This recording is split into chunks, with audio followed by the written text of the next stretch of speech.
Revenue vigilance റിപ്പോർട്ടുകൾ തള്ളി മാത്യു കുഴൽനാടൻ. താൻ ഭൂമി കയ്യേറിയിട്ടില്ല, താൻ വാങ്ങിയ ഭൂമിക്ക് ചുറ്റുമതിലില്ല, ഉണ്ടായിരുന്ന സംരക്ഷണ ഭിത്തി ബലപ്പെടുത്തുക മാത്രമാണ് ചെയ്തിട്ടുള്ളതെന്നും വിജിലൻസ് അളന്നത് തന്റെ ഭൂമിയായിരിക്കില്ലെന്നും കുഴൽനാടന്റെ വിശദീകരണം. വിശദാംശങ്ങളുമായി ജോസൽ സെബാസ്റ്റ്യൻ ചേരുന്നുണ്ട് ഇടുക്കിയിൽ നിന്നും. ജോസൽ, അല്പസമയം മുമ്പാണ് മാത്യു കുഴൽനാടൻ മാധ്യമപ്രവർത്തകരോട് കാര്യങ്ങൾ വിശദീകരിച്ച് താൻ ഭൂമി കയ്യേറിയിട്ടില്ല എന്ന ഒരു അവകാശവാദത്തിൽ തന്നെയാണോ ഇപ്പോഴും മാത്യു കുഴൽനാടൻ ഉള്ളത്? കാരണം വിജിലൻസിന്റെ കണ്ടെത്തൽ റവന്യൂ വകുപ്പും ശരിവെച്ചിരുന്നു. ജില്ലാ കളക്ടർ അതിന്റെ അടിസ്ഥാനത്തിൽ മാത്യു കുഴൽനാടനെതിരെ നടപടിയിലേക്ക് കടക്കുന്ന ഒരു സാഹചര്യത്തിൽ ഇപ്പോഴും തന്റെ വാദത്തിൽ തന്നെ ഉറച്ചു നിൽക്കുകയാണോ മാത്യു കുഴൽനാടൻ? വിനിഷ, ഒരിക്കലും ഇല്ലാത്ത രീതിയിലുള്ള കർഷക സ്നേഹം പറഞ്ഞിരിക്കുകയാണ് ഇപ്പോൾ മാത്യു കുഴൽനാടൻ.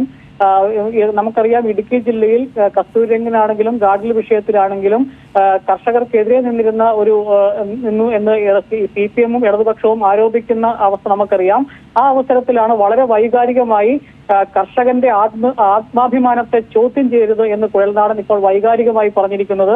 ഒരു കർഷകന്റെ മകനാണ് താൻ, തന്റെ വിയർപ്പിന്റെ വിലയുള്ള ഈ ഭൂമി മാത്രമാണുള്ളത്. 1 ഏക്കർ 23 സെന്റിൽ കൂടുതൽ ഭൂമി ഉണ്ടെങ്കിൽ പിടിച്ചെടുക്കാം എന്ന് അദ്ദേഹം പറയുന്നു.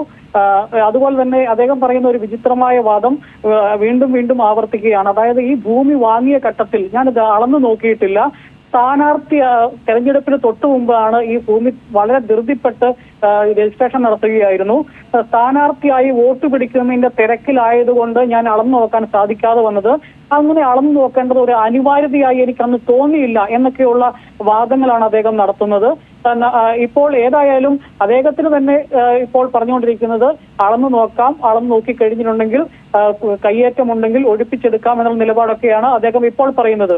അതുപോലെ തന്നെ കഴിഞ്ഞ ദിവസങ്ങൾ അദ്ദേഹം പറഞ്ഞത് MLA ആകുന്നതിന് മുമ്പുള്ള ഇടപാടായതുകൊണ്ട് അഴിമതി നിരോധനത്തിന്റെ വകുപ്പിൽ പെടില്ല എന്നുള്ള ഒരു രക്ഷപ്പെടുന്നതിന് വേണ്ടിയുള്ള ശ്രമമായിരിക്കാം, ഒരു വാദമായിരിക്കാം അദ്ദേഹം മുമ്പോട്ട് വെച്ചത്.